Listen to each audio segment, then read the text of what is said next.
Assalamualaikum warahmatullahi wabarakatuh.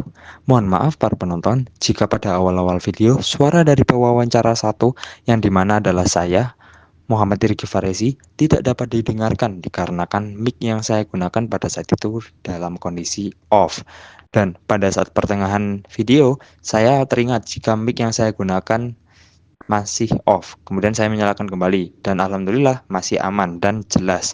Kemudian kami mohon maaf jika salah satu dari kami, Amira, yang dimana narasumber kami itu tidak banyak bicara dikarenakan jaringan yang ia gunakan pada saat itu lemot atau lagging.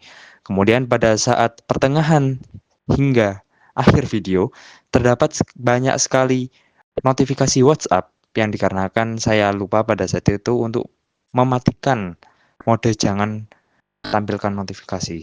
Sekian dari kelompok kami, kelompok 4, kelas offering PAI B26.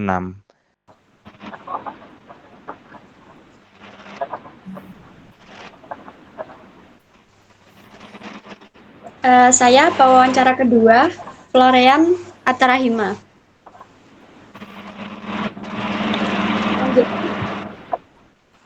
Ya, saya sendiri dari narasumber, Rafia Amira Sajida, panggil Amira. Selanjutnya, aku juga sebagai narasumber, Claudia Safa Amelia, biasa dipanggil Clau. Dan aku Silvi Cynthia Artika Devi, bisa dipanggil Silvi. Oke. Jadi kita udah dapat narasumber yang sekiranya cocok buat buat materi kita hari ini, buat pembahasan kita hari ini. Oke. Untuk yang pertama-tama kita akan tahu nih ya, feminisme. Feminisme ini kan seringkali berhubungan sama wanita kan ya. Kita ambil aja sejarahnya, yaitu mulai dari zaman Yunani, terus zaman Romawi, kemudian dari era jahiliyah, feminisme itu sudah ada. Cuma orang-orang itu nyebutnya itu bukan feminisme sih lebih tepatnya. Malahan kalau di sejarah dulu itu, pada era-era yang aku sebutin tadi, feminisme itu malah jadi suatu kelemahan bagi para wanita, malah jadi kayak aib gitu loh. Misal nih ya, di Yunani itu feminisme itu bukan feminisme aja sih, kayak wanita aja kita ambil contoh wanita itu dicap buruk, kayak dicap buruk kalau seringkali dilecehkan, kemudian diejek. Terus mereka itu ngeklaim kalau wanita itu najis dan kotoran. Wow, kotoran dari perbuatan setan. Astagfirullah, nggak boleh ya. Terus ada di zaman Romawi itu kayak haknya mereka itu terbatas gitu loh kalau di zaman Romawi. Jadi sepenuhnya itu diatur sama suami atau enggak ayah gitu. Terus di era jahiliyah itu wanita itu tunduk kepada suami juga. Nah, menurut kalian apa yang membuat wanita di masa itu secara diam-diam atau tersembunyi mempertahankan harga diri mereka? Kan seperti kita tahu kan, kayak wanita itu ya ibaratnya rendah banget, kayak disamain sama hewan gitulah. Menurut kalian itu kayak gimana, guys? Ini siapa nih yang mau jawab nih? Ayo, siapa ini? Dari aku dulu ya? Boleh. Boleh. Kalau kita tarik dari garis besarnya itu kan ide dasar yang dibikin laki-laki dari 3 era itu, dari Yunani, Romawi, sama jahiliyah. Itu mereka itu merendahkan wanita itu karena mereka kayak ngelihat kekuasaan fisik dan posisi sosial wanita itu kayak rendah gitu, kayak jadi jatuhnya kayak yang kuat ngatur, yang lemah ikut gitu kan polanya. Iya gitu. Nah, karena di beberapa era itu punya caranya sendiri untuk kayak gimana sih wanita itu di bawahnya laki-laki, itu mereka punya caranya. Tapi para wanita itu juga nggak cuma diam. Mereka juga punya cara buat mertahanin harga dirinya lewat jalur-jalur yang nggak kelihatan pastinya, seperti lewat pendidikan. Jadi mereka belajar baik itu mungkin dari rumah mereka sendiri, kemudian wanita itu lebih cerdik dalam mengatur keluarga, kayak menata apapun yang ada dalam keluarga baik itu. Contohnya kalau sekarang sih biasanya keuangan ya, kayak dalam keluarga itu yang menata pastinya wanita, gitu. Juga lewat peran sosial yang mereka kuasai, kayak menjadi penjaga tradisi. Kalau di zaman dulu itu pasti masih banyak-banyaknya penyair gitu, juga penentu keputusan domestik. Gitu sih. Oke, mungkin dari narasumber lain ada yang mau menambahkan?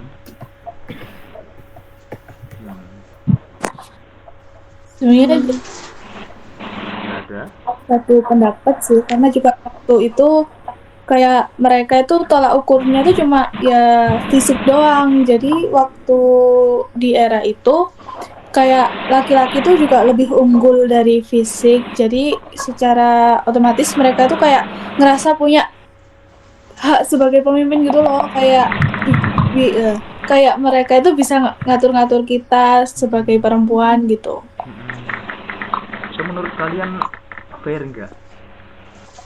Enggak sih. Enggak dong. Enggak dong ya. Jelasnya enggak ya. Heeh. Paling enggak. Sumpah, mereka jahat banget gitu loh. Nggak fair banget, serius. Bahkan mereka loh dijadiin kayak aset buat perjudian. Kalian tahu nggak? Bahkan kayak gitu loh.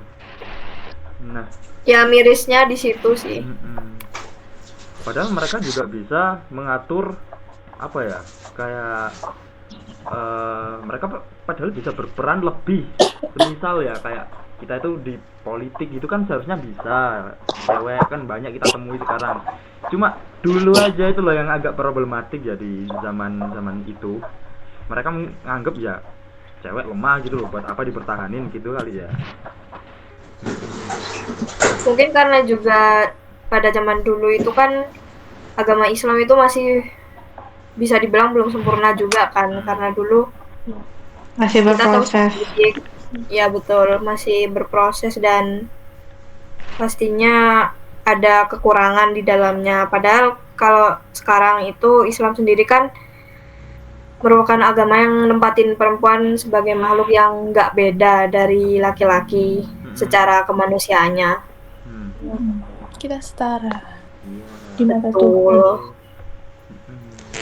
Nah, terus Perbedaan itu bukan buat untuk merendahkan satu sama lain, tapi malah buat melengkapi. Itu udah dijelasin pada Quran surat Yasin ayat ke-36. Oke. Nah, itu kan pastinya apa ya? Perlakuan buruk. Ya, misal kayak apa? Hinaan verbal, hinaan fisik itu kan pastinya selalu ada ya di setiap zaman pastinya.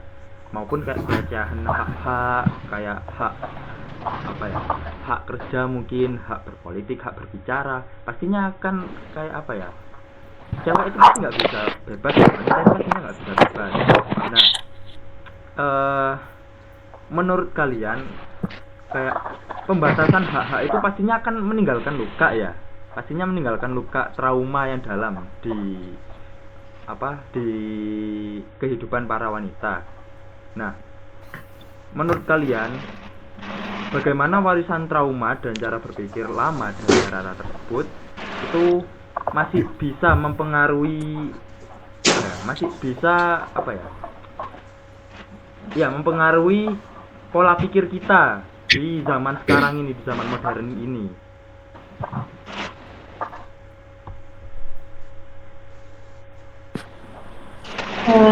Nah, ada, kalau menurut pendapat aku ya, jadi trauma sendiri kan, trauma itu kayak apa ya, luka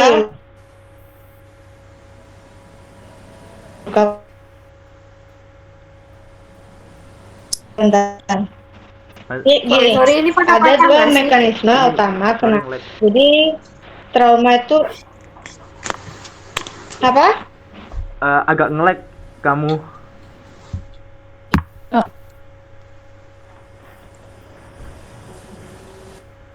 Nolak ya. Iya, kamu nge-lag. Iya. Nah jadi karena trauma antar generasi, jadi kan itu kayak trauma-traumanya menurun ke generasi-generasi. Heeh.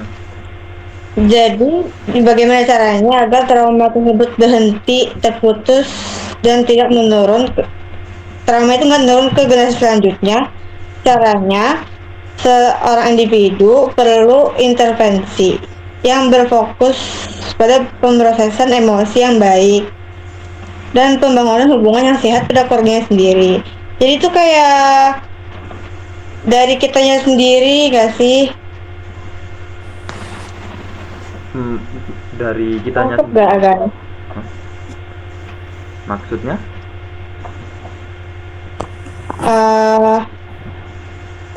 Gimana ya? Mungkin yang lain mau menambahkan.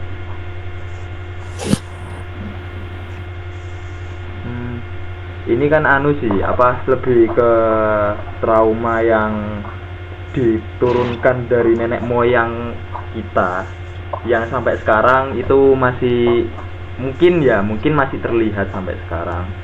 Ya, gini aja, kalau trauma biasanya bisa karena superior laki-laki kan, superior suami atau ayah gitu. Biasanya suami atau ayah itu kayak membatasi kalian harus melakukan apa. Nah, itu kan pastinya sakit kan buat kalian. Pasti kayak aduh gak bisa bebas nih gitu. Terus kayak gini. Nah, itu pastinya ya membentuk suatu pola pikir gitu kan. Pastinya kayak kita mau ngelakuin sesuatu itu pastinya ya harus mikir-mikir dulu, harus nunggu persetujuan suami kah atau ayah kah, pastinya kayak gitu kan. Nah, menurut kalian itu gimana itu?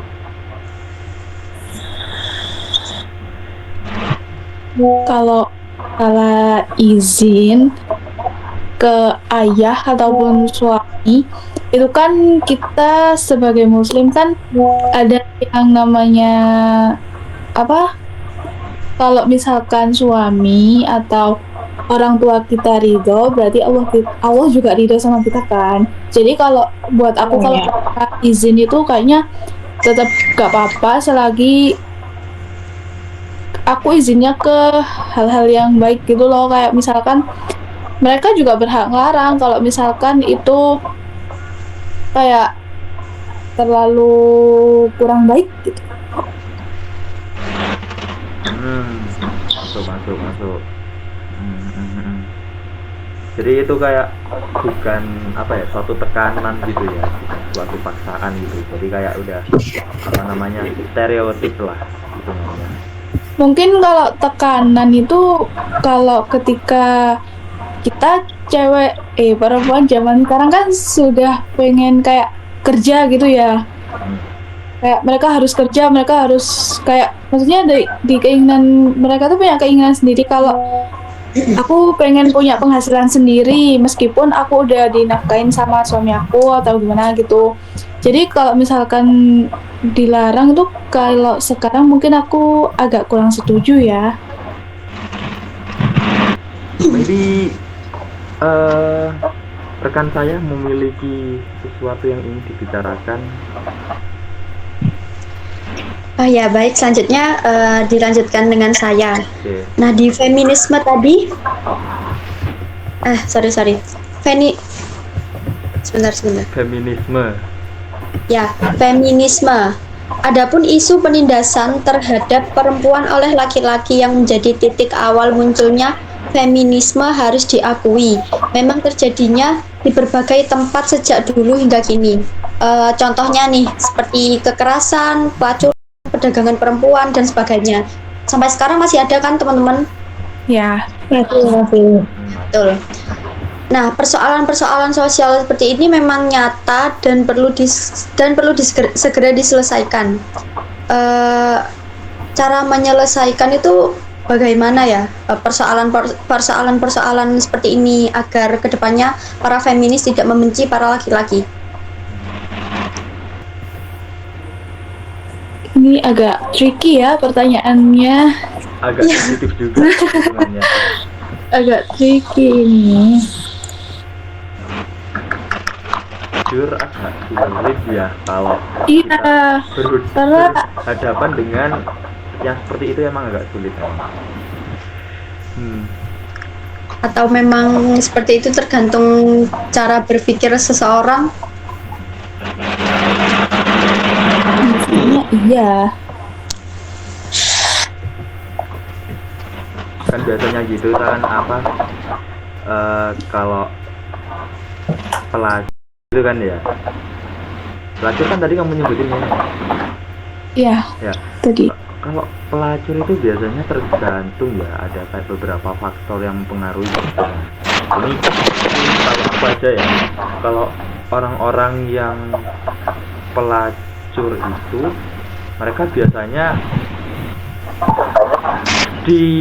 apa ya, dipaksa biasanya. Kalau aku ya, aku tahunya itu gitu aku. Jadi jangan menjudge ya. Ya. Kalau setahu itu pelacur mereka tuh kayak dipaksa buat bekerja jadi pelacur sama keluarganya.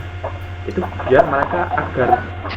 biar si ini tuh bisa hidup mandiri gitu loh. Jadi kayak intinya cewek yang jadi pelacur itu udah kayak dibuang sama keluarganya. Dan untuk menghidupi dirinya, jadilah dia pelacur gitu. Aku gitu. Kalau kalian Jadi bisa dibilang kayak nggak ada cara lain gitu ya. Iya. lain.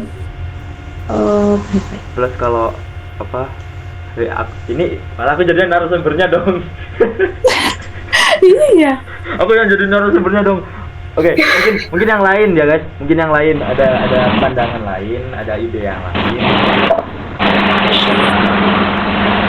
Soalnya kan apa ya, udah sensitif banget gitu loh. Iya, soalnya kan masalah kekerasan, perdagangan perempuan. Terus kayak itu kan udah sakit banget kan. Terus pertanyaannya itu gimana kita itu nggak ngebenci si laki-laki ini gitu. Itu tergantung si ceweknya gitu loh. Juga tergantung sama cowoknya juga. Cowoknya juga harus tanggung jawab. Oke. Jangan mau anunya doang, sukanya doang, senengnya doang, terus ditinggal. Aduh, oh my god, wow. Bener. Tapi yang di sini tuh yang di pertanyaannya tuh yang dimaksud tuh seperti kayak kan tadi yang pertama contohnya kekerasan, terus pelacuran, terus perdagangan perempuan. Nah itu tuh bukan contohnya tuh bukan kayak dari si keinginannya perempuannya sendiri, kayak misal disuruh atau misal kekerasan kan nggak mungkin perempuan minta, ya kan? Oh, Ya. benar. Terus habis itu pelacur. Nah pelacur itu bisa aja kayak kita pikir-pikir logika aja deh. Mana mungkin sih perempuan mau jual diri gitu kalau nggak karena paksaan gitu loh. Atau perdagangan perempuan itu tadi. Nah itu pasti para perempuan kan membenci feminis laki-laki. Itu pasti benci kan. Nah itu cara biar Gak bisa sih di Agak susah itu. agak Iya. susah ya. Ya. Solusinya itu agak kayak gimana gitu loh buat dicari itu solusinya itu. Soalnya ini udah kayak marak gitu loh. Apa pemikiran yang kayak gini itu udah marak di masyarakat dunia gitu. Sudah zamannya ya berarti. Ya, setiap zaman sih kalau kata aku ya. Setiap zaman ya guys ya. Kayak gini tuh pasti ada. Oke. Cuman kalau kayak gitu kan karena udah kalau katanya tadi udah zaman. Ya, aduh aneh banget sumpah. Aduh, oh my. Gak apa-apa. Kayak apa ya? Dari kitanya sendiri kan mungkin kalau kita melawan pun pastinya masih ada banyak oknum laki-laki yang kayak apa sih, intinya tetap aja kembali lagi ke awal tadi, kayak pastinya itu kita masih ada direndahkannya juga karena kita perempuan begitu, kayak perempuan tuh lemah bla bla bla bla bla, padahal padahal kita sendiri kan juga bukan berarti yang benar-benar lemah. Pastinya kita juga punya seperti value yang kita tuh bisa lebih di atas laki-laki. Nah, kalau menurut siapa? Irgi sendiri, menurut kamu tuh sebagai laki-laki ya, bagaimana sih kayak pandangan kamu apabila kamu jadi perempuan gitu? Kalau terjadi hal tersebut, Well, pastinya kan kita harus tahu juga gimana sih cowok itu kalau misalnya dia jadi cewek gitu kan. kalau jadi cewek, aku disuruh jadi cewek nih ya. Mungkin aku nggak bisa sekuat aku sekarang ya kan. Fisik mungkin, terus mungkin akal, mungkin aku nggak bisa sebagus pas aku masih menjadi pria gitu kan. Pada saat aku menjadi wanita, mungkin aku lebih bergantung kepada sesosok yang lebih kuat. Terus, jika aku ingin melawan seseorang yang lebih kuat dari aku, dan jika itu adalah pria, mungkin aku melawan dengan perkataan. Mungkin kalau kita ngajak gelut gitu, mungkin aku ngajak gelut cowok gitu kan, padahal aku ini perempuan, dia jelas kalah, of course. Ya betul. Mungkin kalau aku jadi perempuan, aku bisa meyakini orang tersebut untuk janganlah main fisik gitu, hargailah aku kan cewek, aku lemah, aku kalau disuruh main fisik pun nggak bisa. So, respect nih, hargai aku ini bergantung kepada lelaki. Kita nggak mungkin kan nggak bisa hidup sendiri, independen. Well, mungkin ada beberapa di luar sana cewek independen. Cuma kan cewek itu kan bergantung juga pastinya jika mereka sudah dewasa. Nggak mungkin mereka bertambah dewasa, mereka independen. Contoh, kalau kamu udah umur 40-an, 50-an, itu cewek ya, kan nggak mungkin kamu kerja terus. Nah, fisik itu kan pasti ada batasnya, of course. Dan itu kita pastinya bergantung juga kepada seseorang. Dan seseorang itu bukan lain bukan lain adalah suami atau ayah, maybe jika kita masih berada di satu rumah dengan ayah dan ibu kita. Tuh, kalau aku jadi cewek sendiri ya pastinya bakal mana ya? Ya X-play. Kayak gitu maksudnya. ya kayak gitu juga, weh. Kayak gitu juga. Lupakan tadi. itu sih kalau dari aku. Well, since cewek itu sendiri ya ringkih gitu kan. Pastinya ringkih. Lanjut di pertanyaan selanjutnya ya. Oke. Feminisme. Kalian tahu nggak feminisme itu punya berapa ragam aliran? Iya. Contoh 4 aja deh. Aliran. Iya. Aku sebutin deh. Feminisme itu punya berapa ya? Aku sebutin 4 deh. Yang pertama itu ada feminisme liberal, terus marxis, terus radikal, terus sosialis. Di sini gantian materi ya. Kan tadi tuh udah banyak contoh. Coba kalian sebutin jelaskan dari pengertian ragam aliran tadi, empat-empatnya. Jelaskan terus, mungkin bisa dikasih contoh. Oke. Nah, tadi kan ada disebutin sama Florian tadi ada 4 ya, mungkin banyak, cuman kita ambil 4 aja tentang feminisme, tentang ragam feminisme dari liberal, marxis, radikal, sama sosialis ya. Ya. Kalau liberal sendiri itu kayak aliran ini itu yang dibilang perempuan itu cukup meminta atau diberi hak yang sama kayak laki-laki, baik itu dari hukum, pendidikan, kerja, dan politik. Jadi dia itu kayak fokusnya itu dari kesetaraan peluang.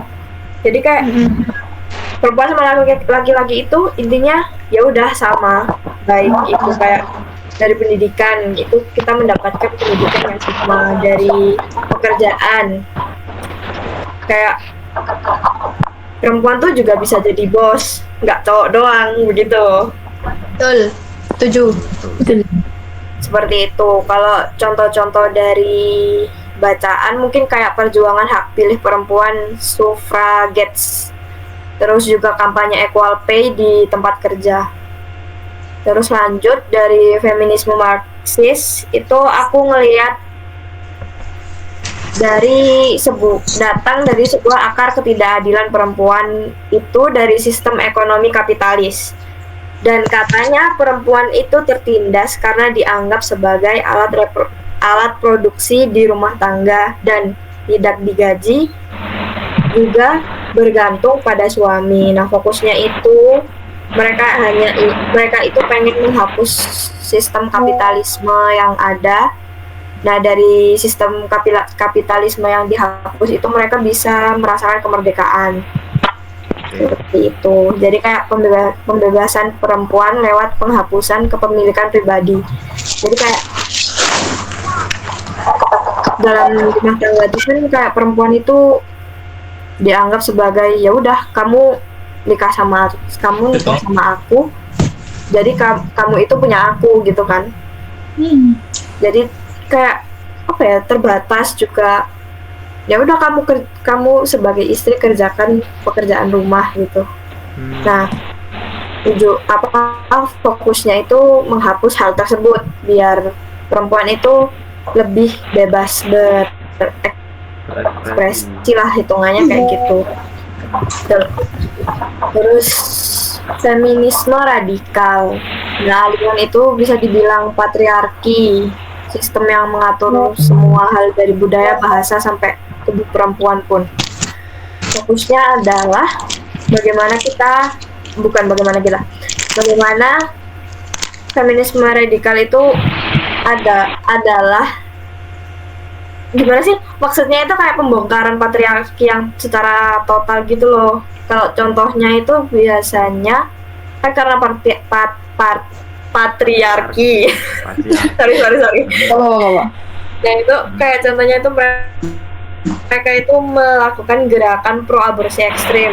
Itu yang pertama. Yang kedua ada kampanye pro bebas tubuh, dan yang ketiga itu menolak institusi pernikahan. Jadi benar-benar yang menolak, gimana ya ngomongnya, kayak para perempuan itu menolak seperti pernikahan, terus mungkin juga kayak hamil, dia tuh kayak menolak juga. Makanya ada gerakan pro aborsi ekstrim. Mungkin gitu. Yang terakhir, feminisme sosialis. Nah, itu adalah gabungan dari feminisme Marxis dan feminisme radikal. Mereka itu bisa dibilang sebuah penindasan yang datang dari dua arah, yaitu penindasan kapitalisme dan dua arahnya itu adalah kapitalisme dan patriarki. Jadi mereka bertujuan untuk merubah sebuah budaya tersebut agar tidak ada lagi laki-laki yang beranggapan bahwa hal tersebut wajar, apalagi pada zaman yang sekarang ya. Begitu sih. Mungkin ada tambahan dari teman-teman yang lainnya. Cukup. Kayaknya udah cukup ya itu ya, mengingat terhadapnya feminisme sendiri ada banyak dan pastinya banyak kayak contoh-contohnya juga ya kan, kasus-kasusnya gitu segala macam. Kemudian oke, ini aku ada lagi nih guys, ada satu pertanyaan lagi yang dimana nah, dalam Islam istri itu kan dipandang sebagai mitra dan sahabat suami. Seperti yang kita tahu, kalau Islam kan pasti tidak memaksakan wanita harus seperti ini. Semuanya sama di mata Allah, ya kan? Nah, seringkali juga disebutkan bahwa wanita itu berjalan dalam bimbingan perasaan. Maksudnya itu yaitu wanita itu kan mostly mereka itu pakai perasaan kan. Perasaan mereka kan tidak sebagus lelaki ya kan, bisa kita simpulkan seperti itu. Terus nah, ini guys, aku minta pendapat kalian. Menurut kalian kenapa istri itu memiliki power yang sangat besar dalam berumah tangga, dan mengapa peran istri itu sangat-sangat besar dalam mengurus rumah tangga, walaupun mereka seperti yang kita tahu memiliki fisik yang lemah. Kita ambil aja punya fisik yang lemah gitu, nggak sekuat lelaki gitu ya kan. Menurut kalian kayak gimana? So, kenapa bisa dikatakan kalau peran istri atau ibu ini itu dianggap mulia atau perannya itu kuat, itu karena kalau pendapatku kan ibu itu bukan sekedar kayak pengurus rumah gitu kan ya, bukan sekedar ibu rumah tangga aja, karena dia tuh juga sebagai madrasah pertama kita, dimana yang kita tahu itu ibu tuh juga kayak jadi guru pertama kita sebelum kita terjun ke dunia gitu loh. Jadi kayak gimana ya jelasinnya, kayak semua hal yang kalau kita akhirnya bisa nyampe ke sini, kayak kita akhirnya bisa ngomong lancar kayak gini, kita bisa jalan dengan benar, terus kita bisa punya pola pikir yang benar, itu juga karena ibu kita kan dulu ngajarin. Kayak dari misalkan kayak ngomong gini, dulu beliau kan ngajarin kita dari sepatah atau dua kata, terus akhirnya kita juga bisa jadi seperti kayak gini, ngomongnya lancar, terus kita kayak akhirnya kita bisa berkomunikasi dengan baik gitu. Terus kenapa juga ibu itu perannya kuat, karena tanggung jawab rumah tangga itu bukan hal yang remeh gitu loh, karena ibu itu kan juga yang ngerancang fondasi masa depan kita, supaya kita nanti di masa depan tuh bisa berdiri dengan kuat atau kokoh gitu. Terus kalau masalah perasaan sering dibilang lemah itu justru tuh kalau menurutku kayak alat yang bagus gitu, karena anak juga nggak cuma butuh logika, tapi mereka tuh juga butuh empati atau kehangatan dari sikap ibu itu. Terus kalau dari sisi suami itu kan pasangan itu juga butuh tempat pulang secara emosional, kayak buat jadi apa ya, teman bicara atau bagaimana gitu untuk bisa mengutarakan emosinya.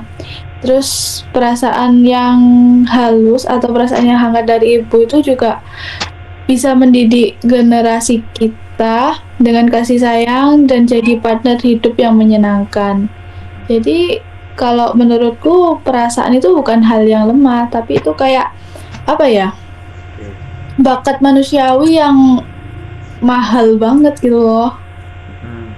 Itu sih. Jadi apa namanya, kayak kuat itu nggak harus di fisik, kuat itu bisa Iya. yang lain. Dari dalam. Perasaan itu juga sama penting loh guys, sama fisik itu jangan Iya. remeh-remeh. Mungkin ada tambahan lagi buat dari yang lain.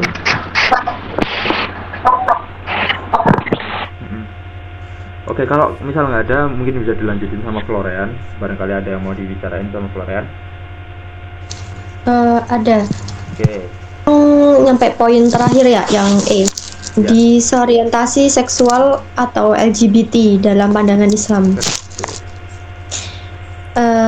Homoseksual atau bisa dibilang gay ialah hubungan seksual antara laki-laki dengan laki-laki, benar gak?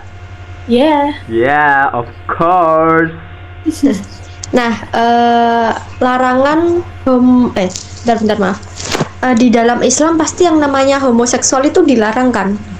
Nah, larangan homoseksual dan lesbian bukan hanya karena merusak keilmuan dan martabat kemanusiaan, tetapi ada resikonya yang lebih besar lagi. Contohnya yaitu dapat menimbulkan penyakit-penyakit kayak HIV, penyakit kelamin kayak apa sih? Oh ya, namanya HIV atau AIDS itu tadi ya. HIV, AIDS. Atau kanker ya, atau bisa sipilis dan lain-lain lah.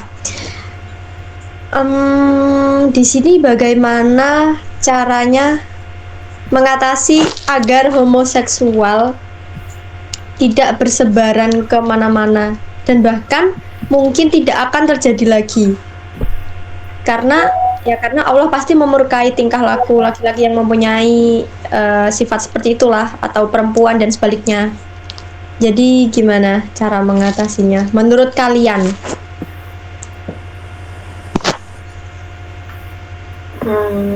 Gini aja nggak sih, kalau apa, semua orang-orang yang gay, orang-orang yang lesbi dikumpulin satu tempat gitu, habis itu dibom duar gitu. Wow, langsung nggak ada itu yang LGBT itu, udah nggak ada itu. Tapi kan itu mengurangi mengurangi jumlah penduduk gak sih? Karena kebanyakan itu gak sih, mereka pun kalau udah diedukasi tuh tetap aja Ya, susah emang gak sih? Iya sih. Soalnya mereka udah punya pendirian pastinya. Nah, betul. Iya, apalagi sekarang banyak negara yang dukung. Nah, itu juga sih. Apalagi ya udah semakin tahun semakin didukung itu lagi. Ya, Aduh, zaman-zaman akhir-akhir zaman, aduh.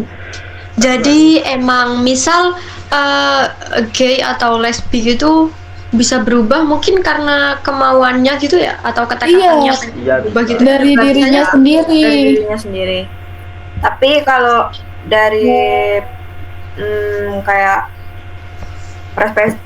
perspektif Islam dan kesehatan masyarakat itu sebenarnya ada 2 jalur. Mungkin sebentar guys. Mungkin kurang tahu ya bagaimana mereka menanggapi, apalagi pendukung dan pelakunya. Tapi ada 2 jalur yang mungkin bisa menjadi alternatif untuk mengurangi dan mengatasi penyebaran perilaku tersebut. Yang pertama itu ada jalur moral dan jalur kesehatan publik. Di situ pastinya kalau dari dini harusnya kita sudah mulai menanamkan edukasi sejak dini, seperti bagaimana identitas seksual yang benar, ada pergaulan, juga nilai-nilai agama. Kemudian juga mengajarkan risiko kesehatan dari perilaku seks bebas. Nah, kita tahu, apalagi sekarang ya, kayak orang tua Gen Z itu melarang anak laki-lakinya untuk melihat ibunya saat berhias diri, bener nggak? Iya. Betul. Benar. Contohnya kayak gitu. Mungkin kalau perempuan itu gimana ya? Kalian ada contoh nggak? Karena aku kalau perempuan karena taunya pasti cewek yang manly gitu ya. Itu berpengaruhnya dari mana kalau misalnya dari pendidikan dari edukasi dininya? Mungkin karena itu, setahu aku pernah punya temen kayak mereka terbawa pengaruh kayak gitu tuh karena keluarganya yang mungkin hancur atau ya seperti anak broken home lah, bisa dibilang anak broken home gitu. Jadi mereka cari pelarian lain gitu yang mungkin benar-benar salah fatal gitu. Jadi kayak mereka tuh kurang ada support biasanya dari Iya. orang tua. Terus mereka cari pelarian. Oh, ini menarik nih. Aku tak jadi gay aja, tak jadi lesbi aja, biar lebih dihargai. Biasanya gitu. Justru Ya. keluarga sendiri biasanya yang mematahkan mematahkan sifat asli kita. Padahal kita seharusnya berperilaku seperti ini. Cuma dikarenakan kata-kata orang tua, ya akhirnya kita belok deh. Gitu. Banyak emang pemicunya itu dari keluarga. Awalnya coba-coba, terusan. Ya jadi bisa dibilang kayak kita kan udah tahu zaman sekarang kayak bisa jadi gay gimana, kok bisa jadi lesbi gimana. Jadi mungkin kita bisa mengakhirinya tuh kayak kita ngajarin nanti anak-anak kita, ya kan, betul, kayak zaman yang kedepannya itu kayak kita bisa ngajarin mereka dari kecil biar nggak salah jalan gitu. Mungkin pencegahannya bisa dari sejak dini seperti itu. Ya, Mungkin kalau dari sisi keluarga ya, kayak misalnya orang yang baru menikah gitu, itu bisa kayak menerapkan pernikahan yang sehat, juga pergaulan yang aman. Dan yang terakhir yang pasti itu adalah penghargaan pada peran laki-laki dan perempuan yang sesuai pada kodratnya masing-masing. Well, Mungkin cukup ya. sepertinya waktunya Cukup akan ya. segera berakhir. Kita ini udah Ya. lebih batas. Oke lah, terima kasih semuanya. Ini Ya. podcast dari kelompok kita, kelompok 4. Dan alhamdulillah semuanya berjalan dengan lancar. Kita bisa menjawab Alhamdulillah. pertanyaan dan segalanya. Kita sudah berdiskusi selama panjang tadi. Oke, terima kasih sudah menonton. Semoga yang menonton video ini kalian tercerahkan pemahaman kalian. Amin. Amin. Ya, semoga bermanfaat ya guys ya. Oke. Semoga Oke, bermanfaat. guys, terima kasih atas waktunya. Dadah. Dan Dadah. Assalamualaikum. Waalaikumsalam. Assalamualaikum. Terima kasih semuanya. Selamat beristirahat. Terima kasih ya. Ya, makasih semuanya.